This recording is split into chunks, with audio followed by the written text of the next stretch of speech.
జ్యోతుల వెంకటప్పారావు అనే నెహ్రూ అనే నేను శాసనసభ్యుడిగా ఎన్నికైనందున శాసనం ద్వారా నిర్మితమైన భారత రాజ్యాంగం పట్ల నిజమైన విశ్వాసం విధేయత చూపుతానని, భారతదేశ సార్వభౌమాధికారాన్ని సమగ్రతను కాపాడుతానని, నేను స్వీకరించబోయే కర్తవ్యాన్ని శ్రద్ధాశక్తులతో నిర్వహిస్తానని దైవ సాక్షిగా ప్రమాణం చేస్తున్నాను.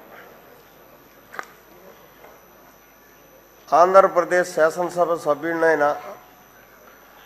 జ్యోతుల వెంకటప్పారావు అనే నెహ్రూ అయిన నేను శాసనసభ నియమాలకు కట్టుబడి ఉంటానని, వాటిని అనుసరిస్తానని, సభా మర్యాదలను పాటిస్తానని, సాంప్రదాయాలను గౌరవిస్తానని దైవ సాక్షిగా ప్రమాణం చేస్తున్నాను.